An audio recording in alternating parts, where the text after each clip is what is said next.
whether it's producing our passions or going out to do something to perform on a stage, whatever it is. I just think that as long as you have an identified purpose and you have a way to get your thoughts out of your mind and into a real world medium that people can enjoy, the sky's the limit, because you're going to show up every day because it's yours and you're going to care about it more so than anybody does.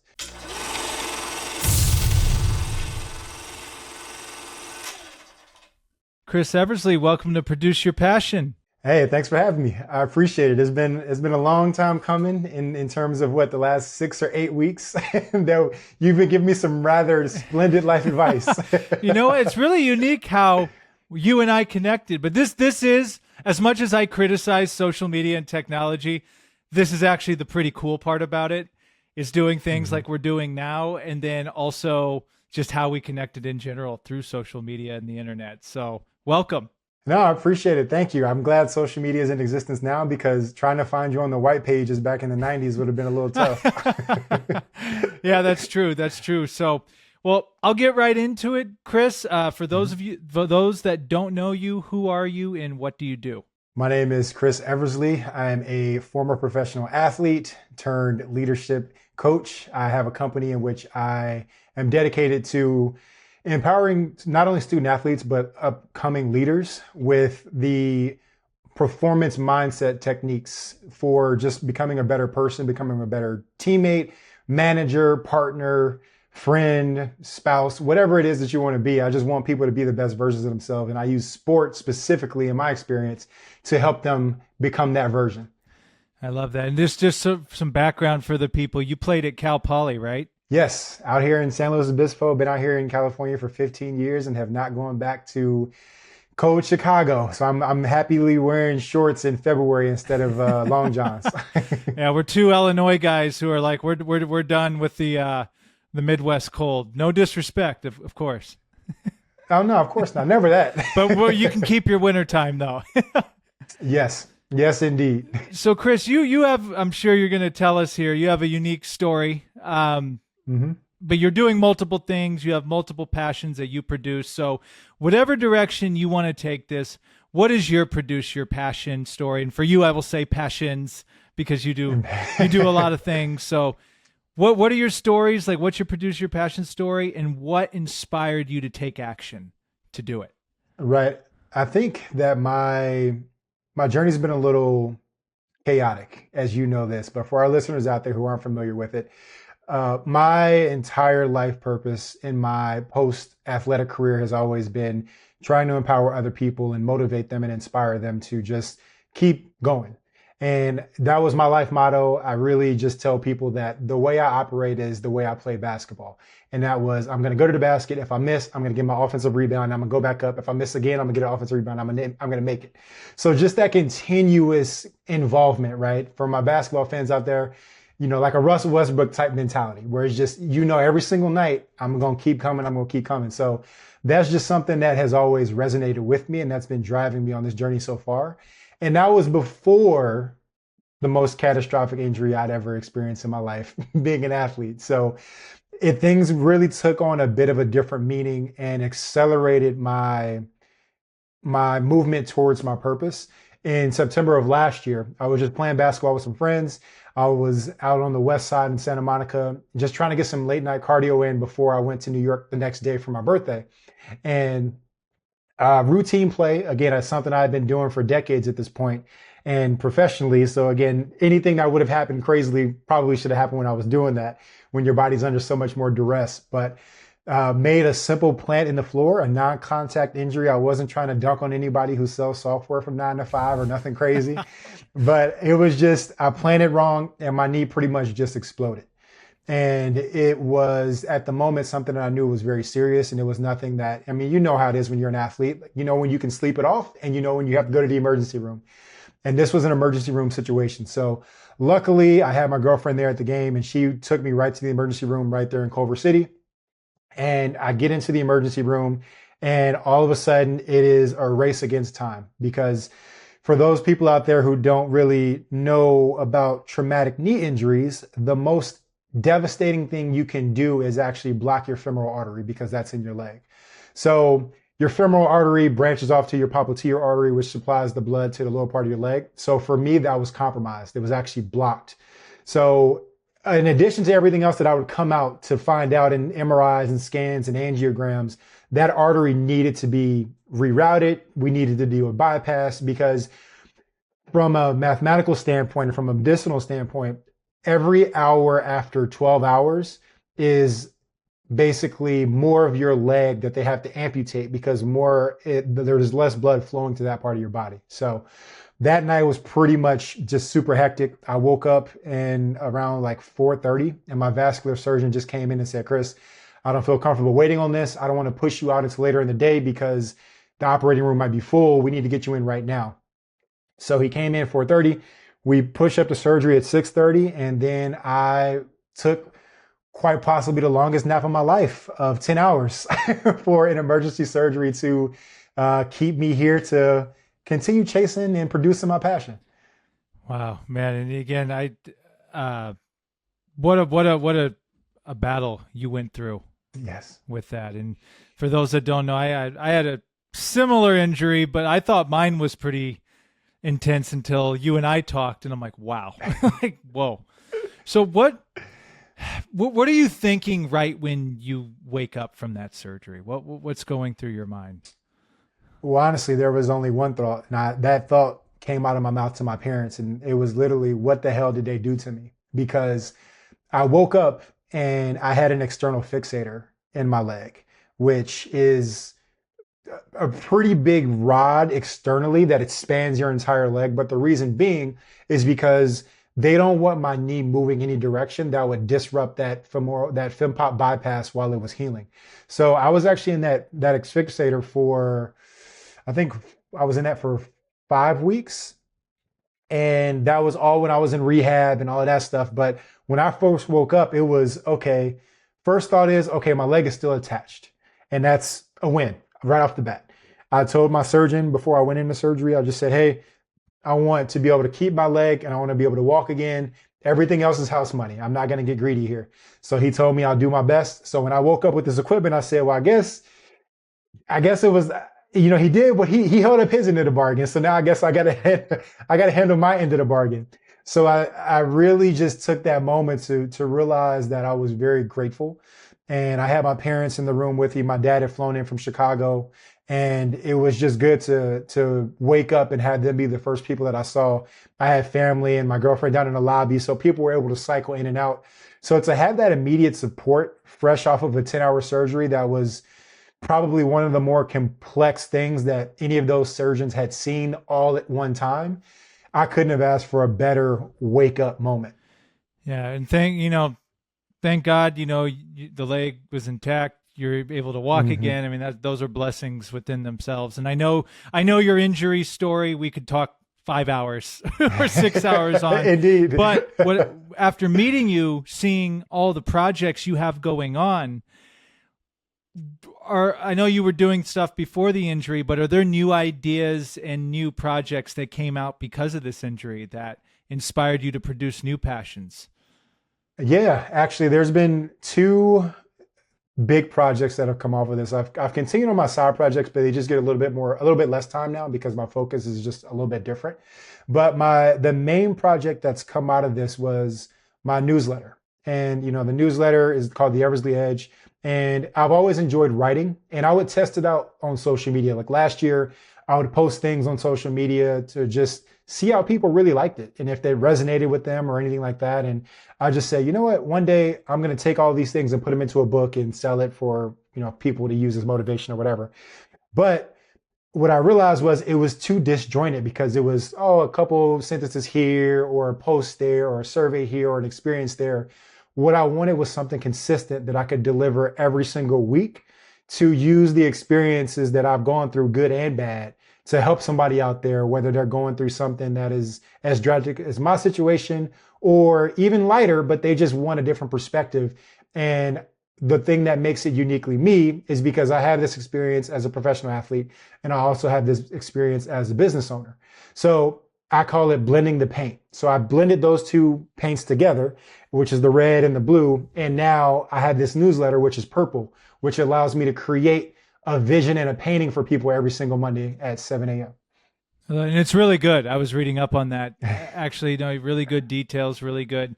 What's the response been so far with people?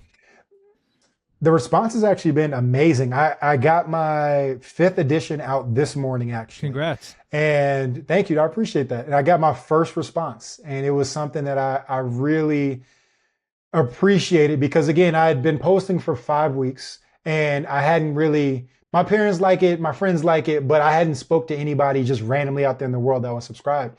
So this morning, I just really, I sent it out. And then a couple hours later, I got this really touching response from this woman in Canada who had a battle with thyroid cancer, and her mom has recently been diagnosed with dementia. So she's fighting this personal battle and she's fighting this familial battle with, her mom's situation.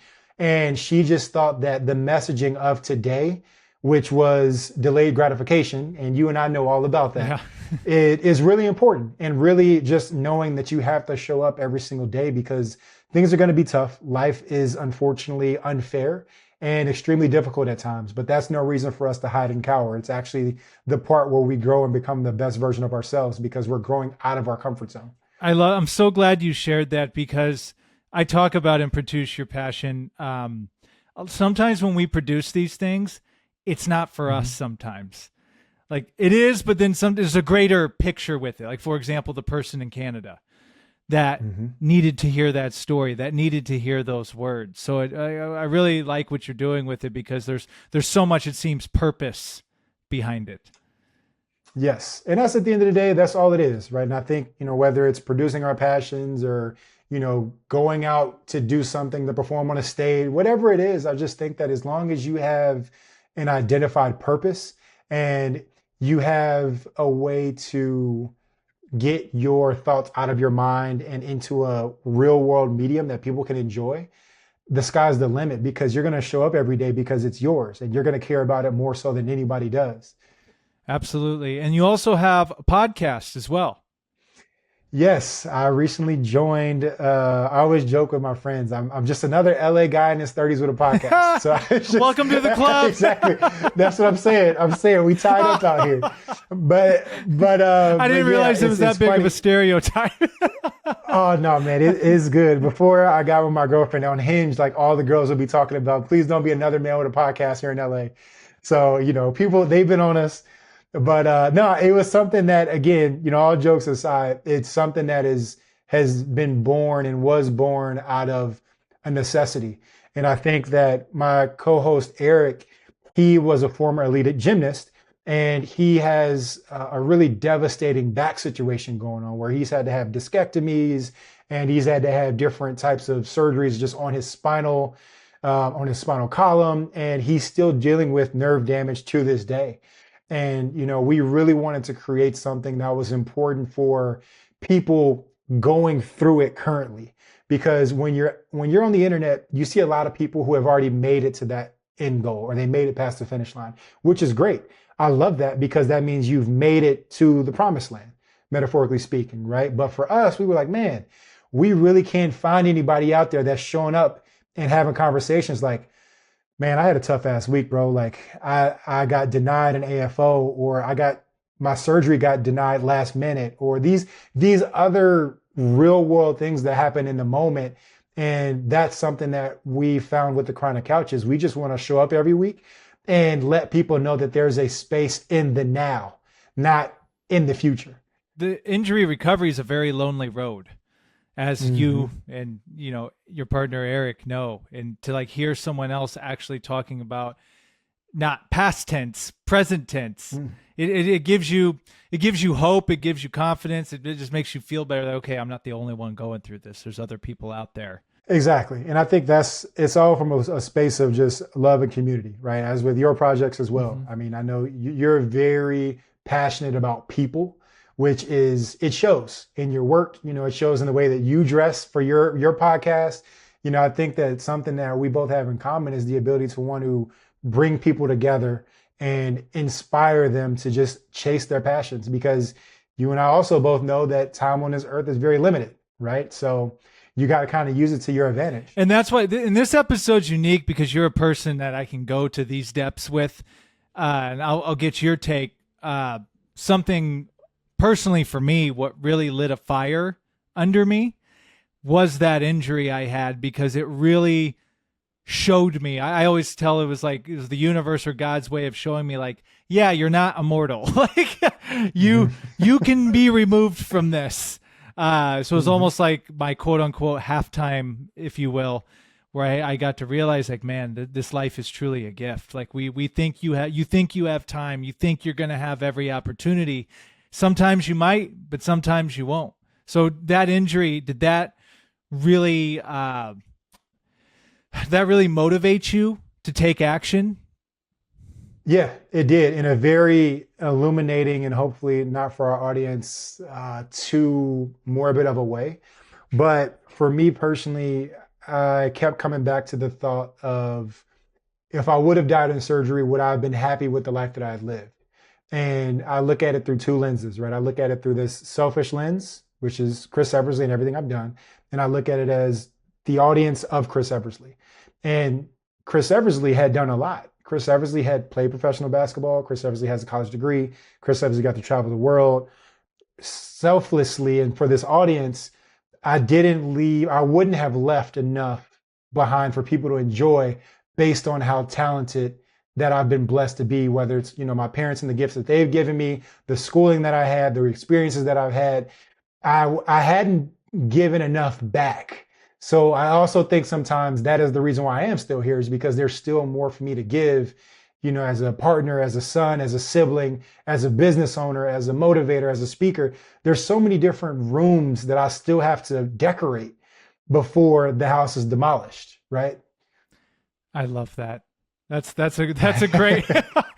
There's so many rooms that you have to decorate before the house is demolished. Man, that hit. No, I appreciate it, man. I mean, just like I said, it's people always joke with me because they're like, "Well, how do you come up with this stuff?" I'm like, it just comes out, and I just love speaking, which is why I love stuff like this, where I can talk to like-minded individuals who realize the fragility of life, yeah, and they choose to wake up every day and chase their passions and sign up for something that is tough. Entrepreneurship is tough. Media and social media endeavors in Los Angeles are tough. It's so competitive. It's so saturated. Yeah. But we still sign up for it every day. And waking up to be excited to go chase something. And then at the end of the day, ask myself, was I fulfilled? The answer is most likely going to be yes.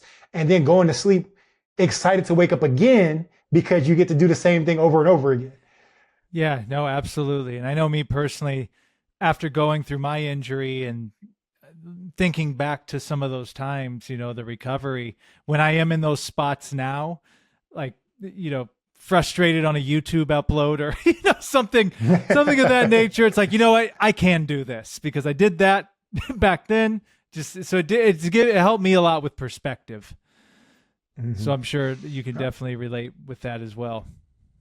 Yeah. I mean, it's at the end of the day, I posted something the other day, and it's, if we're lucky, we get 4,160 weeks, and that is roughly 80 years old. Right. And again, that's a world average. People here in America a little bit longer because of medical advances and everything like that. But again, that's just an estimate based on everything that's going on. So how much of that are you spending worrying about the wrong things?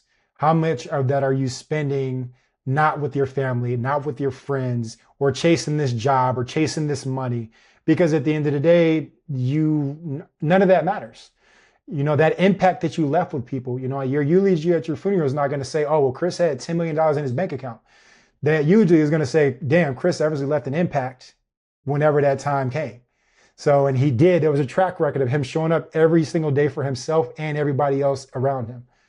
I love that. And Chris, as we both know, when you produce your passions, as you mentioned earlier, it is not easy. It's very challenging. Can you talk about the obstacles that you have gone through, whether it's your newsletter, the podcast, or any other project you have, whether it's financial, mental, emotional, whatever obstacles? Could you name a couple of those, and then how have you overcome those? Right. I think the most glaring obstacle is probably going to be mentally. As you know, because again, we share a very similar rare injury. being out of commission for a couple of days is bad. Being out of commission for months to years is the worst.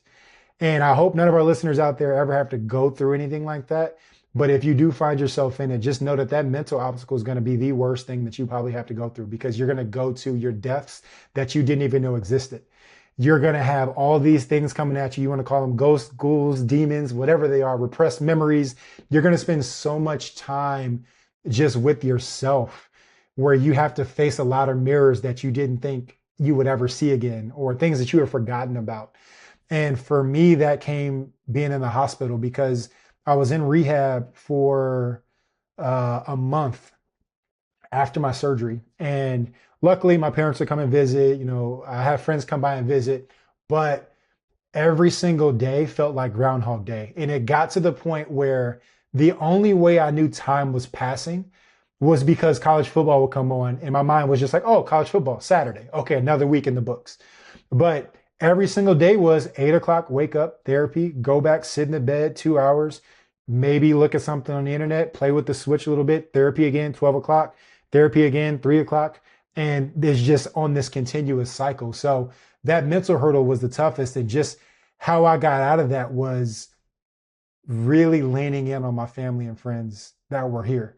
And I have this very weird view of the world where I was actually I was enjoying social media almost too much, because again, I see my parents at the time. I'm seeing them every day. I'm seeing my friends a couple of times a week, but I was really enjoying, in a really selfish way, seeing all my friends out traveling and seeing the world and living these experiences, because that was my window into the outside world, as opposed to the four walls I was looking at. So I really just enjoy people living their stories. So I was commenting on people's stuff at 2 a.m. because I'm just up looking at you in Sicily, Italy, just taken a picture of a wine glass. Like, I think that's amazing, because that's my getaway to the outside world. So I made sure when I did get out of rehab, I went back and I thanked every single person who not only reached out, but was out living their life. Because I'm like, you don't realize how much that meant to me, to just see the world that I was not in a physical condition to be able to do so. I love that. It's almost just a sense of gratitude in just the simplest of things too. Yes. And I actually relate to that, like those little social media interactions that you would have, or those people that just would check on you, periodically, those people, that would give you that phone call, that text message, especially those days where just you don't even know what day it is. It's the same thing, you hear that there's a light at the end of the tunnel, but you are still very, very, very, very far. It's almost like a star or something. It's like, I can see it really, really far, but does it even really exist? Like, aren't stars dead suns, blah, blah, blah, blah. But yeah. It's tough, man. Because especially in our situations, or people out there with chronic long-term illnesses or injuries, that star it's a strong possibility that it's also a mirage. You could reach it and still have even further to go. So out of boredom, when I was in the hospital, I started this recovery vlog called Summit Seeker, because I just constantly thought of, okay, I'm at the base of this mountain and I'm looking up and I have to summit this big ass mountain. And when I get to the top of this mountain, guess what?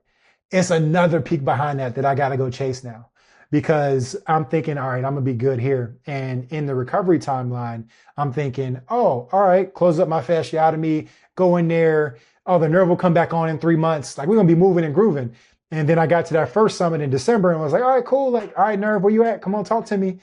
And then I find out, oh, wow, I got another summit that's 5 times larger than what I had just endured. And this is something that I can't go back down, but I can only go this way. And it was very unsettling, but it also just re-energized me, to your point, to just say, okay, let me settle in. Let me check my gear. Let me, see if I can find a little, a shop on the little side of the road, pick me up some strawberries, some blueberries, some antioxidants. So something for the road to keep it going. But man, yeah, like when I hit that second peak and realized I had so much further to go, then I thought to myself, okay, Chris, mentally, you got to snap out of this, because it's going to be the only way that you can keep going. So that's when the business brain turned back on, because I did not have a single business thought from September 17th until January 1st. I didn't care about nothing, didn't care about my company, didn't care I was paying $66 a month in insurance that I wasn't using for that company, none of that. But as soon as January 1st hit, I told myself, you got to snap out of this. And I'll never forget, because New Year's Eve, Netflix released that Avicii documentary. And for those out there who are unfamiliar with Avicii, but he was a world famous DJ, and he unfortunately committed suicide back in, I think like 2016, 2018, somewhere around there. But it just reinvigorated this sense of purpose to say, man, enjoy life to the fullest and go all in on your work. So at the turn of the year, I took OS from being just leadership workshops and curriculums to this newsletter, because I told myself, why am I going to limit just being able to go speak to student athletes when I want to speak to everybody who wants to be a better leader? So as soon as January 2nd hit, or January 1st rather, I turned on the newsletter thinking about it. I started on Substack, putting some things out there. And yeah, ever since then, it's been hitting the ground running. I love it. I love it. And yeah, you're very inspirational. I get pumped up just listening to you right here. You mentioned something that I'd like to go back and touch on. You talked about it being competitive in the media space in LA. And I think that's important that you said that. A, you're correct. B, I relate too much. But I think, because this is something I talk about in Produce Your Passion, is sometimes we can, because of social media, just take a look at what everybody's doing, and it can be extremely overwhelming. And I think for a lot of people, especially, that they want to do something, but they see that 10,000 people have a podcast already, or doing a newsletter, or being an influencer, or whatever it may be. Well, screw it. Why would I even start? So can you talk about that a little bit, how to overcome that obstacle, like when you're seeing so many people, especially where we live, doing so many things? Yeah, most definitely. And that's a great question, because it is the first question I ask any client, for whether that's my one-on-one coaching or any of my student athletes in the past. For anybody that is looking to make a career pivot, or if they want to go into entrepreneurship, or if they just want to start some sort of media digital form, whatever it is, I challenge people to ask themselves, what can you do better than anybody else on this planet? Because while we're all genetically the same, the mentality is different. So you may be more analytical, you may be more creative, but there's going to be one thing that you can do better than anybody else. And that is what's going to separate you from anybody else. Again, anybody has the ability to start a podcast or a newsletter, but what separates yours away from these other people? And that answer is always going to be your experiences. And nobody else, even twins, have never had the same identical life path, because mentally they're different. So I challenge people to just look in the mirror and say, damn, what am I really good at and what am I not good at? Because a lot of people, they end up choosing to start something that they're not good at because it's popular. And that's an issue, because then you're not going to be passionate about it when things don't go well, because you don't want to stick with it and say, damn, man, this shit sucks. Like I can't understand why this person talked about this and I talked about the same thing and I didn't get the same traction. Well, maybe that's not your niche, or your passion's not showing and you talking about it, right? I mean, think about how many 100 men versus gorilla things you saw last week. Right? I saw, like, I'm saying, dude, I went down some rabbit holes with that. You and I both, right? And I think but to show you that, things are trendy, I get it, but trends fade, passion doesn't. So if you can find the passion and you can implicate that consistency behind it, that is the number one problem that you've already solved.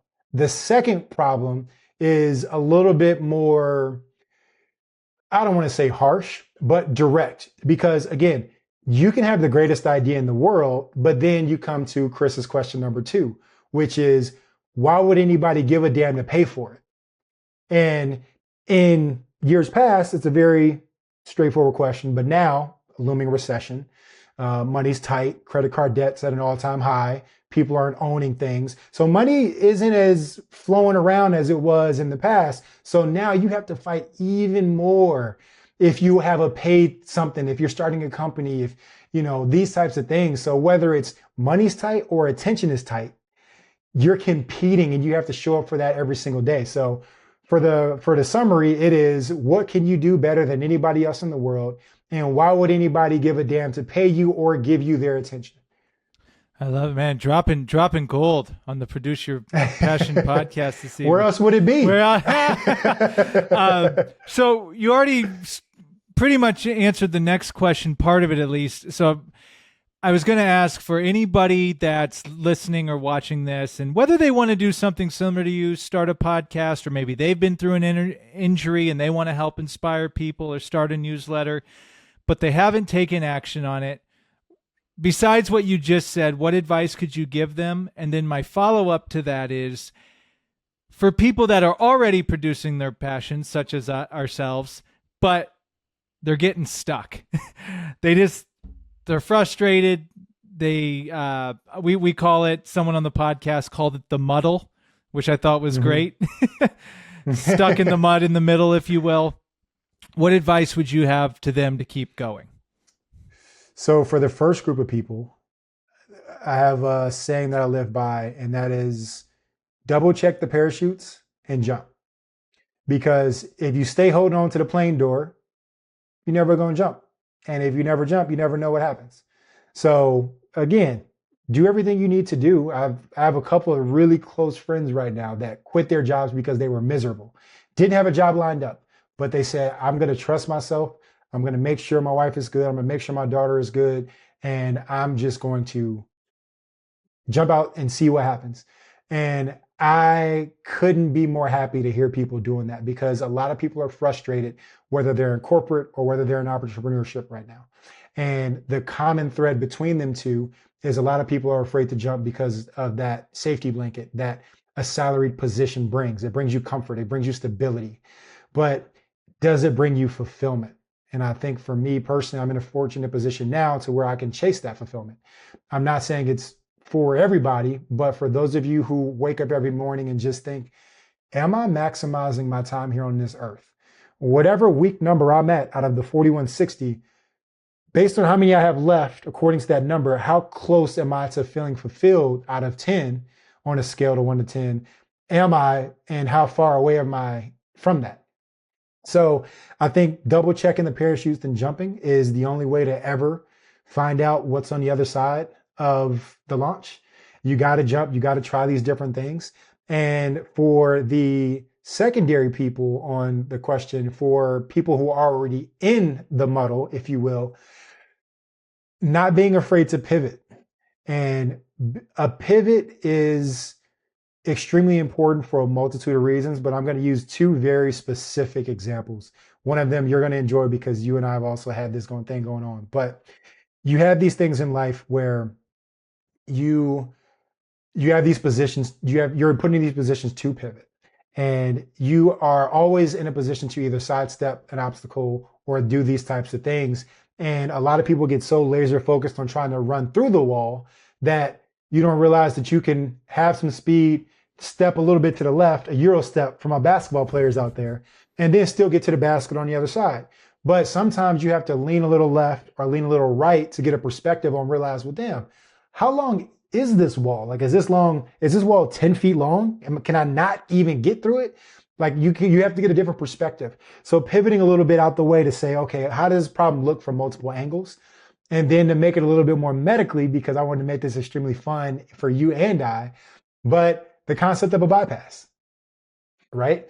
A bypass or a graft.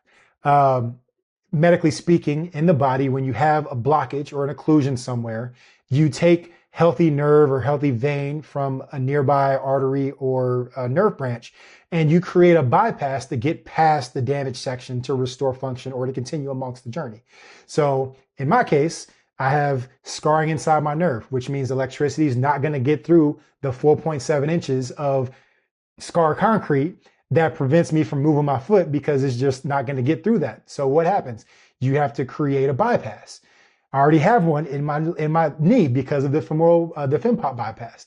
So creating a bypass is not an exit card by any means. It's actually an advanced way of thinking. And for my gamers out there, 200 IQ level play to get you to your end goal or your end result.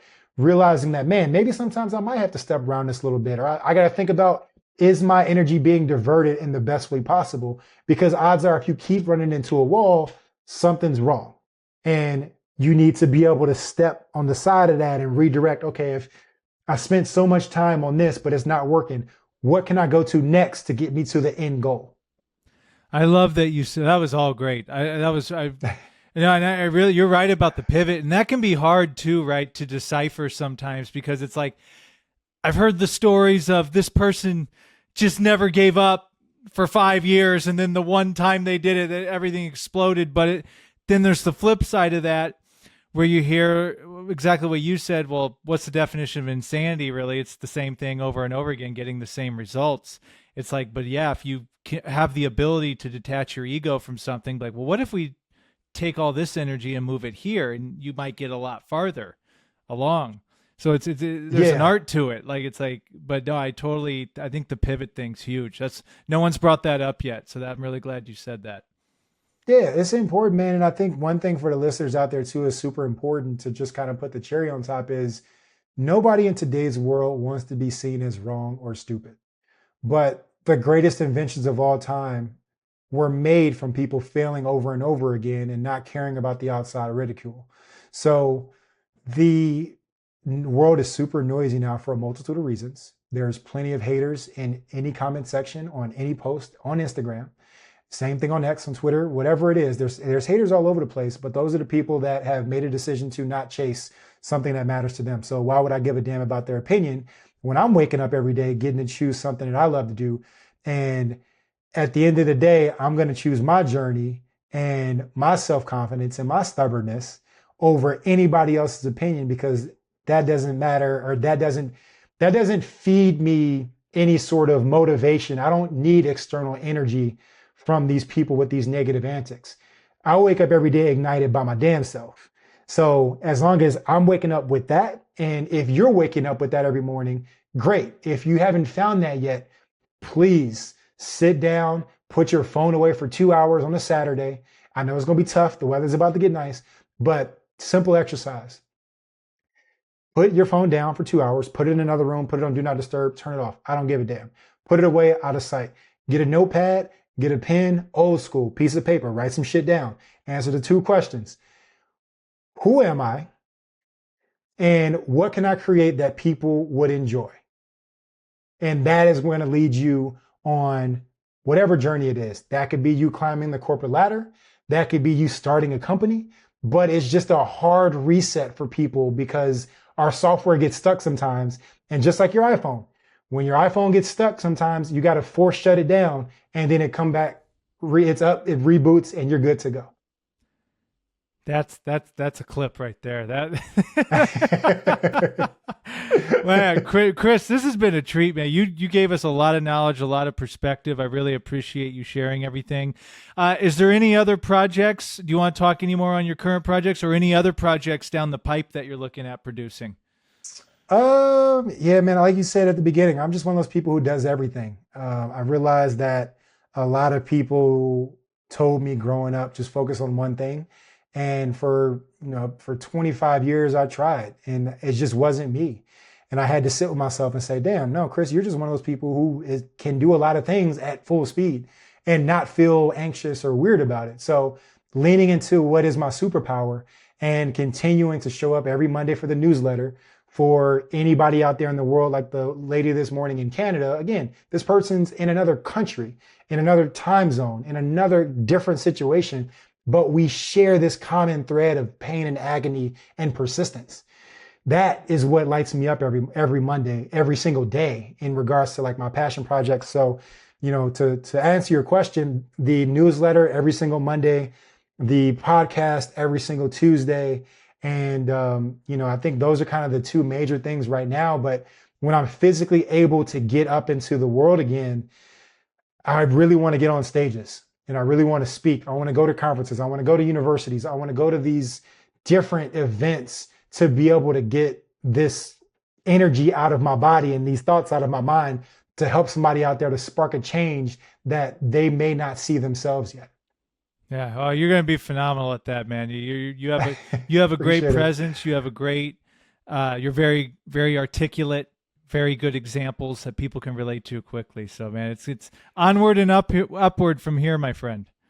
No, I appreciate that, man. Like I said, it's, for the people out there, they're not privy to our conversations before this, man, but I really appreciate you in general, Sam, just truly being a genuine person. Just a little quick story for people who aren't familiar, but I found Sam through a damn podcast while I was researching foot drop in LA. And I found this guy, Dr. Saruya, who had surgery on this football player. And then I was trying to find videos of him. And then I found your podcast, the Sam Dever podcast. And I'm just like, oh, not only is this informational, but like this dude seems cool as hell. So randomly just reached out to you and we ended up scheduling a call and we ended up talking for an hour and a half and we had never spoken to each other in our lives. So I just want to say, thank you because you've been so instrumental in me just continuing to keep going. And you give me this advice from the future on how to not misstep or how not to approach these various problems. And everybody out there should have a person like that. So, for that week, you were my moonshot message. This is somebody I think I could talk to who could help me I would never have any reason to help me, but I reached out to you. I shot the moonshot and you responded. Now look at us. We're creating magic. So for people out there, don't get devastated or don't get caught up in, oh man, that person's never going to respond. Shoot. Go ahead and put the shots up in the DMs, in the LinkedIn messages, whatever you got going on. But don't let the fact that you might miss a shot keep you from shooting the damn basketball. Oh, Chris, thank you for sharing that. And I echo the same sentiments to you because when you reached out to me, well, first of all, so the Sam Dever podcast that you saw Dr. Sari on, that was the whole intention of us doing it so we could spread the word and get it out there so someone like you could find it and get educated and learn more. And then, so I feel like a duty, like, oh my God, this is bigger. This is way bigger than me. Like, yeah, we have to connect. And then when we connected, man, it was just like, we had the whole basketball thing in common and the injury thing in common. And it's like, man, like I'm a big believer in like connecting with the people you're supposed to in life. And you're one of those people, man. Like as soon as I met you, it's like, I feel like I've known you for 10 years. Like, that's right. That's the Midwest warmth we got. That Midwest warmth. Yeah, maybe that's what it is. And it's funny whenever someone's like, are you from LA? I'm like, no, I love living here, but I'm not from here. But they go, yeah, it just seems like you're kind of different. Like I'm from the Midwest. You're like, oh yeah, that makes sense. But no, man, like as the kids say, we're just built different. Yeah. That's all. But no, Chris, your resilience, your persistence, as you are, like you said, you are going through this right now, the injury and the recovery process, and you're still able to produce what you're doing. Just imagine when you get to that recovery point where you don't have to go to rehab anymore and you're all good and you're walking around. I mean, dude, you're just going to soar. You're already soaring, but you're just, I know that everything, and I didn't, it's cliche, but when people are like, everything happens for a reason type of thing, I don't know if that could be true, but it's also things happen, but how do you react to it? What can you turn that into? And you've been doing nothing but turning this into the most positive experience possible. And it's awesome, man. Of course. I mean, as long as you wake up every day morally and ethically choosing to live how you want to live, you'll meet the right people that you need to meet. You'll have the right job that you want to have, and you'll find the fulfillment that you want to find. And for injuries, for jobs, for relationships, whatever it is, whenever there's a hurdle in life, realize that the hurdles in life are meant to slow us down, but not stop us. That's why 100-meter hurdles is going to be a little bit slower than a 100-meter dash. You're going to have some dash days, you're going to have some hurdle days, but you can let these things slow you down, and most likely they will, but they should never stop you. I love that. Well, Chris, thank you so much. Thank you for the kind words. I'm really excited for everything you have going on. Before we get out of here, we'll do a last word, but before we get out of here, where can people find you? Where can they find your newsletter, the podcast, where are all the places people should go? I keep it super simple for people out there. If you are a business person, you can find me on LinkedIn, Chris Eversley, very simple. On Instagram, it's the same thing, at Chris Eversley. And I have all of my passion projects in my bio. So if you want to support my writing, you'll see the Eversley Edge newsletter link in there so you can subscribe, check out past articles. You can check out the IG page. You can check out the Chronic Couch podcast page on there. You can check out Overtime Solutions and some of the work I'm doing in the student athlete and leadership space. And if you didn't think that was enough, there's a small little thing on the bottom called Jivois, and that is my DJ alter ego. Yeah. So I was hoping you'd bring that up. Could you tell us a little bit about that passion you're producing with the DJ? Oh yeah, of course, man. I think it's born from the one thing I love to do more than anything, and that's bringing people together. And I've always loved music. Being from Chicago, I've always enjoyed really good house music, really good instrumentation. So during COVID, I bought a DJ deck because, again, we were just in the house with nothing else to do. And I would just mess around with it. And I would get on IG Live when there was nothing else to do. And I would get on there and I was absolutely terrible. But I just kept practicing and just kept doing things. And I set it away for a while because I got laid off from work. So I didn't think I should be having fun. But, when I got back a little bit more stable and got a job, I really leaned back into it because what I realized was I didn't use it to go out and get paid. And I don't want to go play Tomorrowland or Coachella or anything like that. I use it as an escape for me, because if we go back to that lens of being two-sided, selflessly, it allows me to use another side of my brain, because I spent a lot of my time in analytic data land and I needed something creative to do to balance that out. So even in my apartment, one side of the living room is my workstation, and on the other side is my DJ station. So when I catch a work block or when I'm doing my Pomodoro 25-minute timers, I'll get up, go mix for a little bit, and just kind of have my brain playing this game of bouncing back and forth because it keeps me on. And granted, I just started playing again, releasing stuff on SoundCloud, and people were like, whoa, like, you're actually kind of good. Can you come play at these events, or can you come do these things? And I did, because again, at the end of the day, it allows me selflessly to get this creative expression out. But then, selfishly, excuse me.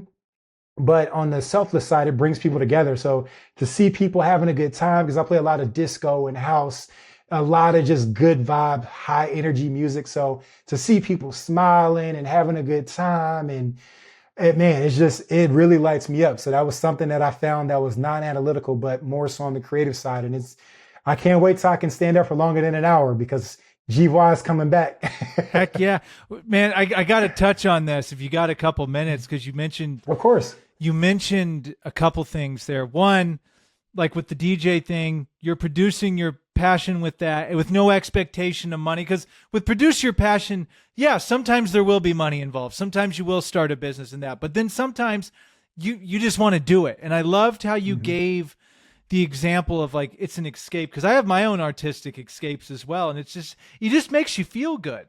It just makes you tune into a part of yourself that is there, but you don't express when you're doing your job all day or when doing this. So I'm really glad you said that.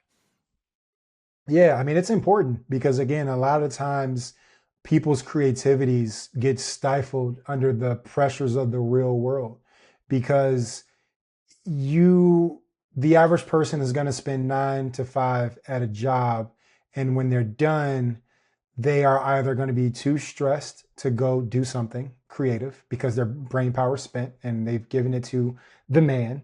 But other people, they have families and they have to attend to picking up the kids from school. So there are a myriad of things that you don't want to do from 5 to 9 because, the 9 to 5 took a lot of your brain power. But for me, I really think it's important because it'll balance you out. So when I go back to talking about those rooms in the house, I have a very big metaphorical house because I have a DJ room, I have a business owner room, I have a health and wellness room slash sleep, like, so I draw these parallels because you're going to spend more time in certain rooms than others, depending on what you have going on in your life. So if you have a couple kids, guess what? Your DJ room might not be as big, but it should still exist. Your artwork room it might only be 200 square feet, but that's better than zero, because you should never be so taken up by what the rest of the world to where you get to the end of the day and there's no water left to pour in your cup. I got goosebumps on that one because a lot of people, they think that even if the people that do have marriage and kids and go that route, it doesn't mean you can't, like you said, may not be the whole house being your passion, but that doesn't mean you can't dedicate a little spot and a little bit of time for it. Exactly. And that's the way it should be. I love that's fulfillment, and again, that doesn't mean you shortchange your passions. It doesn't mean you shortchange your relationship or your job, but making sure the proper time that you're comfortable with has its allotment. So again, if you're in a rocky patch in a relationship, again, that room may be a little smaller on the creative side, but that means I really need to lean in on being there for my partner and supporting their dreams because they need it right now. That doesn't mean this room has existed. We didn't board it up. It's still there. It's just I'm not going to spend that much time because my energy is elsewhere. But you always got to make sure you have the rooms that you can go back to when you have the time, because it should never just be spent outwardly on everybody else.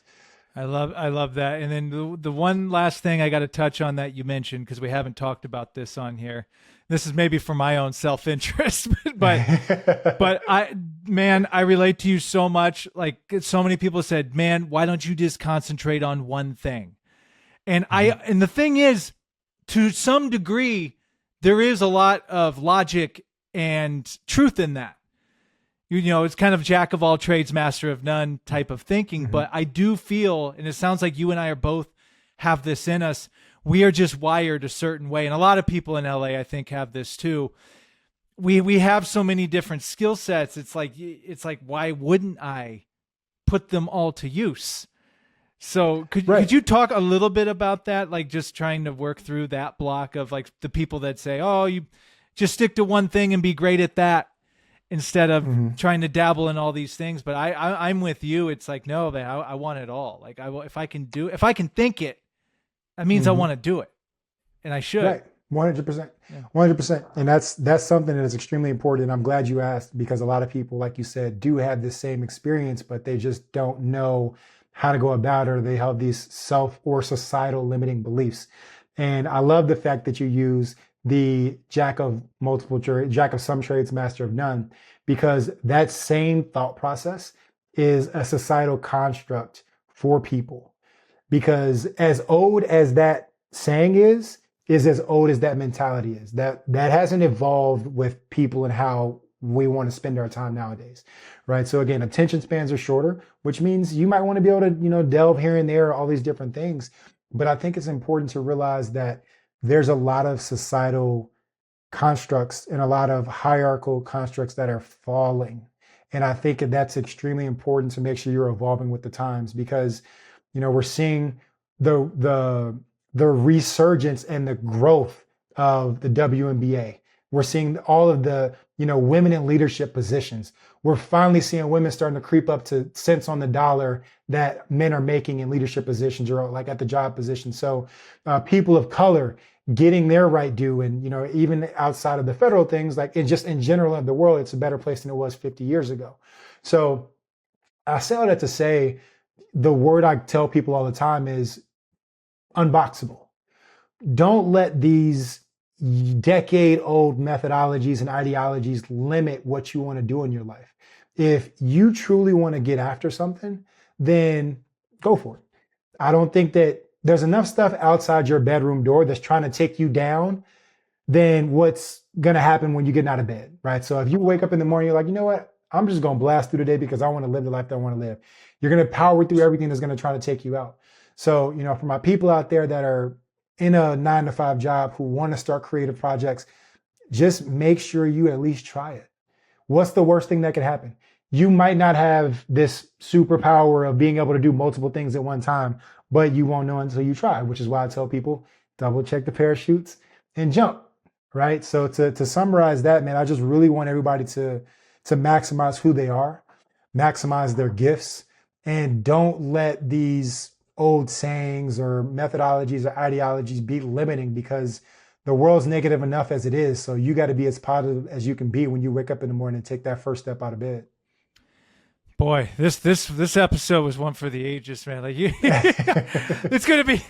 Keep it coming. Keep it coming. I might have to put like a caution label on the title. Like, don't get too close. It's pretty hot in here right now. Sizzling. Oh, Chris, well, dude, this has been a treat, man. We're gonna keep this conversation going between us. I'm so glad you and I connected and that you shared your story and your journey, and best of luck in your recovery journey and all your projects you have going on. Is there anything you want to leave us with before we get out of here? No, I mean, I think I'm out of gems for now, just because it's a later episode. But I just want to again extend my thanks to you for not only being so open and responsive with me reaching out, but creating this medium for you to talk to people. Because again, selfishly, this is great for you because you get to just do what you love to do. You get to talk to people about what they got going on. And it gives people a platform to come on and talk about whatever they want to talk about and what they have going on. And when you have this medium of creativity and inspiration, you're going to have people coming in, whether it's, from YouTube, people like me finding you, people on Instagram, like whenever you show up with that giver's mindset. I love Simon Sinek. You show up with the giver's mindset, because that means you're not expecting anything in return, right? You're not showing up with your hand out saying, gimme, gimme, gimme. You're showing up with your hand down saying, no, take this. This is what I want you to have. And I think this podcast, I think your personal podcast, I think the route that you've chosen to just be in the art and film industry and just creating things, it allows you to mix the colors of paint that only you can mix, to paint the picture that only you can paint. And I'm just happy you let me sit in the Louvre and just check it out. You know what I'm saying? That's all. You told me you were out of gyms. That was a good one. Man, Chris, I'm flattered, man. And again, I much admiration and respect. And I love everything you're doing too. Like it's really your newsletter is really, really good. I watched I read the delayed gratification one. So I highly encourage people to check that out. It's really, really good. Mm-hmm. And your podcast. Like I say, yeah. I appreciate that. I just like Deion Sanders said, I ain't hard to find. So. All right, brother. Well, dude, thank you. So if you could just hang around for a second here, but Chris, thank you so much for coming on. No, thank you. I appreciate it. I'm looking forward to, seeing this out there, potentially helping somebody and seeing everybody continue to produce their passion with you at the helm. Absolutely. Let's go. And I'm just planting a seed right now. Maybe one day at a future Produce Your Passion event, we might need a DJ one day. So Hey, listen, DJ. I got the new deck and everything. You let me know. Okay. I've been itching. Okay. I wasn't gonna say anything, but I'm like, hey, let's practice this manifestation thing live here. So I like shoot or shoot. That's what shoot or shoot. Moonshot it right back. Moonshot it right back. All right, Chris. Thank you so much. We'll talk soon. All right, sounds good. Thanks, Sam. Thank you.